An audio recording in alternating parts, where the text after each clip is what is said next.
Hello everyone, welcome to Raju's math classes. তো আজকে আমরা এই কম্পাউন্ড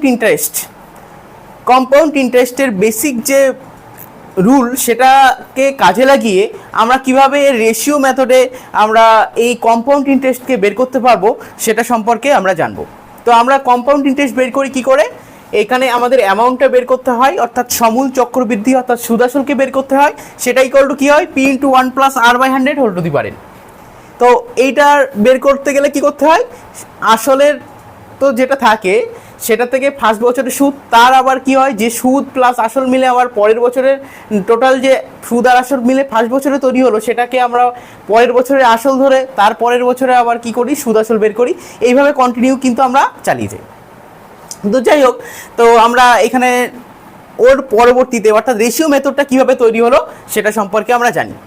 তো রেশিও মেথডে মূলত আমরা অঙ্ক 2 বছর থেকে করে থাকি, কারণ কি 1 বছরের জন্য কিন্তু সরল সুদের পরিমাণটাও যা হয় আর চক্রবৃদ্ধি সুদের পরিমাণটাও কিন্তু একই থাকে।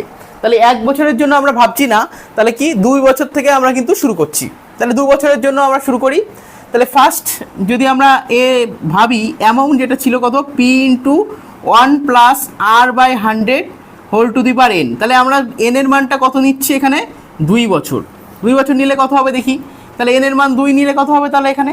তাহলে P × এটা কি a + b হোল স্কোয়ার সূত্র, তাহলে a স্কোয়ার প্লাস 2 × 1 × R/100, তাই তো? তাহলে a square plus 2ab plus b square অর্থাৎ R/100 এর হোল স্কোয়ার, এটা হবে। তো এবার পিটা যদি গুণ করে দেয় 1 স্কোয়ার মানে তো 1, তাহলে পি থাকছে শুধু পড়ে। তাহলে এখানে কত হচ্ছে? 2p R/100, আর এখানে কত হচ্ছে? এখানে শুধু p/r²/100, ব্যাস।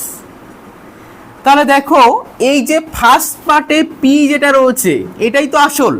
তাহলে আমরা জানি কি আসল যদি দেওয়া থাকে তার সঙ্গে যদি বাদ বাকি অংশটাকে আমরা কি বলবো? সুদ। এই সুদ আর আসল মিলে আমাদের কি হয় না? সুদ আসল, যেটাকে আমরা বলি কি অ্যামাউন্ট বা সবৃদ্ধিমূল। তো এই যে সুদ আমাদের বের করতে গেলে কি করে বের করতে হয়? সুদ বের করতে গেলে a - p বের করতে হয়। তাহলে a - p আমরা এখান থেকে এই পাশে নিয়ে আসলে, এটা তো a ছিল আমাদের, তাহলে পিটা যদি আমরা এই পাশে নিয়ে আসি তাহলে কত হবে? a - p। পিটা এই পাশে নিয়ে আসলাম, তাহলে যে রাশিটা পড়ে থাকবে কত? 2 × PR/100, আর কি পড়ে থাকবে? PR/100 × R/100। এইটা স্কোয়ার ছিল, নিচেও এটা স্কোয়ার হবে কিন্তু, তাহলে কি হতে হবে? R/100। তাহলে এটা PR/100 আলাদা করে দিলাম, R/100। এটাকেই যদি আমরা রেশিও মেথডে কিন্তু এই 2 আর এই যে কিছু নেই এখানে 1, এটাই কিন্তু আমরা ব্যবহার করি। অর্থাৎ একটা অঙ্ক যদি আমরা এখানে নেই ছোট করে, তাহলে আমরা বুঝতে পারবো। ধরো আমাদের দেওয়া আছে কত? 500 টাকার, 500 টাকা দেওয়া আছে, টাইম দেওয়া আছে আমাদের 2 বছর, আর পি দেওয়া আছে তাহলে 500, সুদের হার অর্থাৎ আর দেওয়া আছে হলো 10%। তাহলে কি করে আমাদের এখান থেকে এর সুদটা বের করব? তাহলে সুদটা বের করার সূত্র কিন্তু এইটাই। তাহলে কি বের করবো ফার্স্টে? তাহলে এই 2 এর কথাটা আমরা ভুলে যাই, 2 নেই এখানে, কিছু নেই মানে 1 তো আছেই। তাহলে এটাও আমরা ভাবি, এখন ভাবি নেই কিন্তু আছে, অ্যাকচুয়ালি 1 আর 2 দুটোই আছে। তাহলে ফার্স্ট আমরা এই PR/100 বের করছি। তাহলে পি মানে কত? এখানে 500 × R মানে কত আছে? 10/100 ছিল, তাহলে PR/100 হলো। এই যেটা বেরোলো সেটা কত বেরোলো? এটা 0 0 কেটে গেল, 0 0 কেটে গেল, তাহলে কত হলো? 5 × 10 = 50, তাহলে 50 বেরোলো এটা। তাহলে এই যে 50 বেরোলো এটার সঙ্গে আমরা পরের আবার কি করব? পরেরটা বের করতে হবে। পরেরটা বলতে কি হবে? এই PR/100 যেটা বেরিয়েছে তার সঙ্গে আবার R/100 গুণ। তাহলে R/100 গুণ করি, আর মানে কত? 10, 10/100 করলে কত হবে? এখানে 5। তাহলে দেখো এখানে কত হলো? 50, আর এখানে কত বেরোলো? 5। কিন্তু এই 50 আর 5 বেরোলেও এখানে কিন্তু একটা 2 মাল্টিপ্লাই ছিল, আর এখানে কিছু নেই মানে 1 ভাবতে পারি, এখানে নাও লিখতে পারি। তাহলে যদি এখানে 2 গুণ করি তাহলে কত হবে? 5 × 2 = 10, তাহলে কত হলো? 100 + 5, তাহলে 105 কিন্তু এখানে আমাদের ইন্টারেস্ট বেরোলো। ডাইরেক্ট কিন্তু আমরা করতে পারলাম, অথবা আমরা এখানে সূত্র কাজে লাগিয়েও কিন্তু করতে পারতাম, কিন্তু ক্যালকুলেশন বড় হতো। তাহলে ডাইরেক্ট আমরা এখান থেকে করতে পারি। তাহলে এই যে রুলটা অর্থাৎ 2:1 এই রুলটা তাহলে কোথা থেকে আসলো? জাস্ট এইখান থেকেই কিন্তু এসছে, এই 2 আর এই 1টা। আর কিছুই না, 2 আর 1 এখান থেকে এসছে। তারপরে যদি আমরা একইভাবে কিউবের রুলটা করি, কিউবের রুলটা কিভাবে করি, আচ্ছা এটা মুছে তারপরে আমরা কিউবের রুলটা দেখি। কিউবের রুলটা এখান থেকে আমরা যে কোনো পরবর্তীতে এরপরে 2 3 5 4 সবগুলোকের ক্ষেত্রে কিন্তু আমরা বের করতে পারি।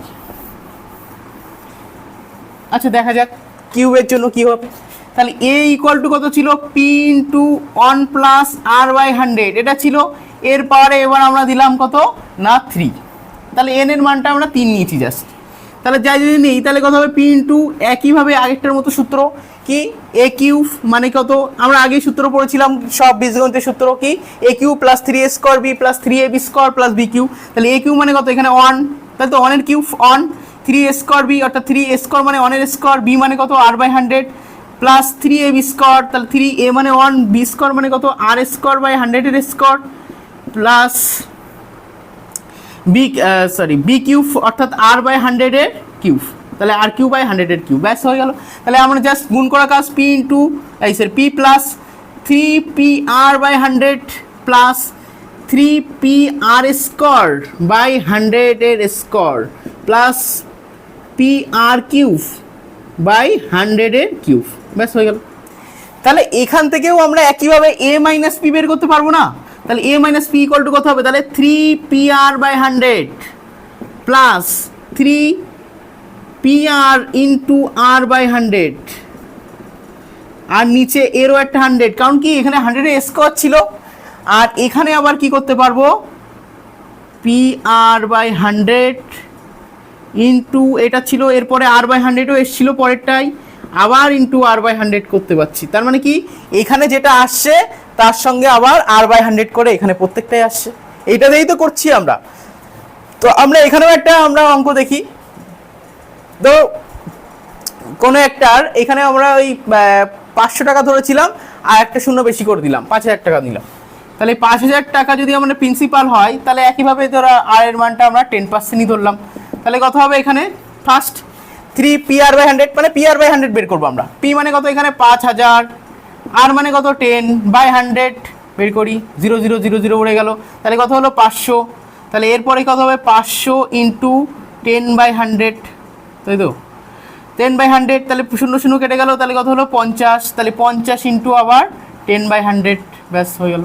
তাহলে 0 0 এই 0 0 কেটে গেল। তাহলে এটাই তো হচ্ছে আমাদের এই pr বাই 100, এটা pr বাই 100, তারপরে কত pr বাই 100 যেটা বেরিয়েছে তার সঙ্গে আবার কি করেছি r বাই 100 গুণ, আবার যেটা বেরিয়েছে তার সঙ্গে আবার কি r বাই 100 গুণ। ঠিক এইভাবে কিন্তু আমাদের কাজগুলো করেছি।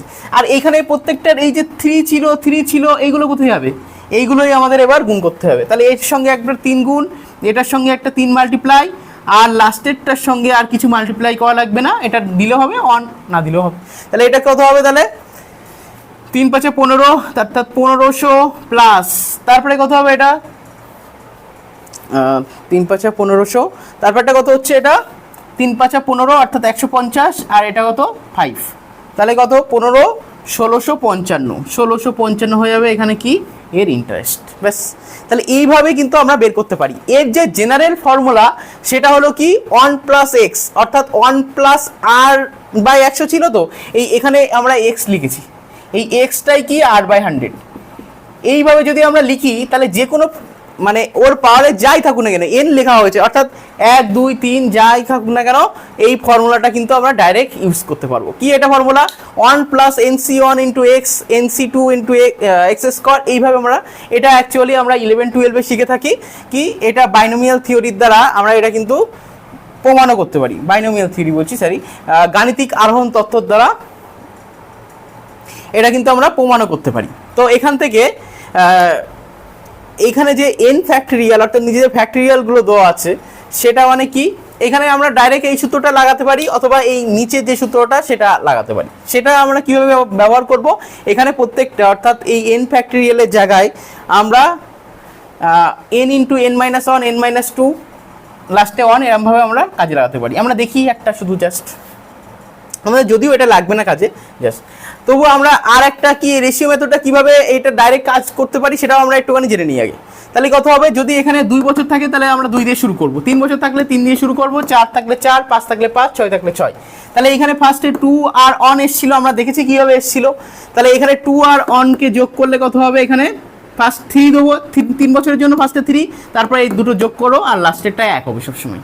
4 বছরের জন্য 4, তাহলে ফার্স্টে দুটো যোগ করো 6, লাস্টে দুটো যোগ করো 4, লাস্টে 1 আছে 1 বসিয়ে দেবো। 5-এর ক্ষেত্রেও তাই 5, তারপরে প্রথম দুটো যোগ করো হয়ে গেল, তারপরে দুটো যোগ করো, তারপরে কি 4 আর 5 আর লাস্ট হবে 1। ঠিক এইভাবে কিন্তু প্রত্যেকটা চলে যাবে। তো যাই হোক, আমরা যদি এইখান থেকে কীভাবে ফর্মুলার মাধ্যমে বের করি সেটাও একটু দেখি। তাহলে আমরা আজকেও অন্তত বুঝতে পারলাম যে এই রেশিও মেথডটা তৈরি হলো কিভাবে। আমরা সত্যিই কনফিউজ যে এই রেশিও মেথডটা কোথা থেকে আসে, হট করে এই 3 গুণ করে দিচ্ছি, এর তো সত্যিটা আছে কিনা কে জানে, এটা আমরা সত্যিই ভাবি, কিন্তু এইটাই হলো এর কারণ। একদম ঠিকঠাকই আমাদের এই রুল ক্যালকুলেশন। তাহলে আমরা দেখি একটুখানি যে এখানে কিভাবে ফর্মুলাটা তৈরি হয়। ধরো আমরা 1 প্লাস এক্স এর হোল স্কোয়ার নিচ্ছি বা হোল কিউব নিচ্ছি, তাহলে কত হবে এটা ইকুয়াল টু কত হবে, তাহলে এটা 1 plus n by 1 factorial, n এর জায়গায় কত নিয়েছি আমরা 3 বাই 1 ফ্যাক্টোরিয়াল, তারপরে কত হবে 3 ইন্টু 3 মাইনাস 1 বাই 2 এর ফ্যাক্টোরিয়াল ইন্টু এক্স স্কোয়ার। আচ্ছা, এখানে একটা এক্স আমি দিতে ভুলে গেছি, ইন্টু এক্স ছিল। তারপরে কত হবে n into n minus 1 in minus 3। তাহলে এখানে আমরা যেটা নিয়েছিলাম n মাইনাস 1 n মাইনাস 2, এখানে ভুল করে n মাইনাস 3 পড়ে গিয়েছে, n মাইনাস 1 আর n মাইনাস 2 হবে, n মাইনাস 1 কোথায় গেল, n মাইনাস 1 আর n মাইনাস 2 হবে। আচ্ছা, তাহলে কত হবে এটা 3 ইন্টু 3 মাইনাস 1 আর 3 minus 2 by factorial 3 into X cube. এরকমভাবে ফর্মুলাটা তৈরি হচ্ছে। তাহলে দেখি আমরা ক্যালকুলেশন করে কি হয়। 1 প্লাস 3, এ 1 ফ্যাক্টোরিয়াল মানে কত, 1 ফ্যাক্টোরিয়াল মানে 1, তারপরে কত n মাইনাস 1, n মাইনাস 1 করলে তো 0 হয়ে যাবে, তাহলে শুধু 1ই আসবে, তাহলে 1 এক্স। তারপরে কত হবে, এটা কত গুণ করি 3 ইন্টু কত, এটা 3 ইন্টু 3 থেকে 2 বললে 2, আর 2 ফ্যাক্টোরিয়াল মানে কত, ফার্স্টে 2 হবে, তারপরটা 2 মাইনাস 1, তাহলে 2 মাইনাস 1 মানে 1, 1 তে 2 গুণ করলে কত হবে 2, আলটিমেটলি কত আসছে 2 কেটে গিয়ে 3x স্কোয়ার, তাই তো 2 কেটে যাচ্ছে, তো ওপরে নিচে একটা 2 আসছে। 3 ফ্যাক্টোরিয়াল এক্ষেত্রে কত হবে, তাহলে 3 ইন্টু 2 ইন্টু 1, তাই তো একটা করে কমছে, তো জাস্ট আমাদের পরপর ভাবলে হবে, 3 2 1 হবে। 4 ক্ষেত্রে 4 3 2 1 এরকমভাবে ভাবতে পারি। তাহলে এটা কত হলো, তাহলে এইটা এরপরে যেটা আসছে 3 ইন্টু এটা 3-এর থেকে একবার দিলে 2 আর লাস্টে হলো 1 বাই 3 ফ্যাক্টোরিয়াল করলে কত হবে 3 2 1 ই আসছে ইন্টু এক্স কিউব, ব্যাস। তাহলে এখান থেকে আমরা এগুলো কেটে লাস্ট মাস লিখতে পারি না, যে 1 plus x plus 3x square plus x cube. এটাই তো আমাদের সেই a প্লাস বি হোল কিউবের সূত্র বেরিয়েছিল, কি অর্থাৎ a cube plus a cube plus 3a square B, এখানে একটা 3টা উড়ে গিয়েছে, এই যে 3 ছিল এখানে, তাহলে এখানে কি হবে 3a square B plus 3ab square plus B cube, তাহলে সেটাই এসছে। তাহলে এই জন্য কিন্তু আমরা এই রেশিও মেথডে আমরা এইভাবে অঙ্কগুলো করতে পারি। ওকে, বাই।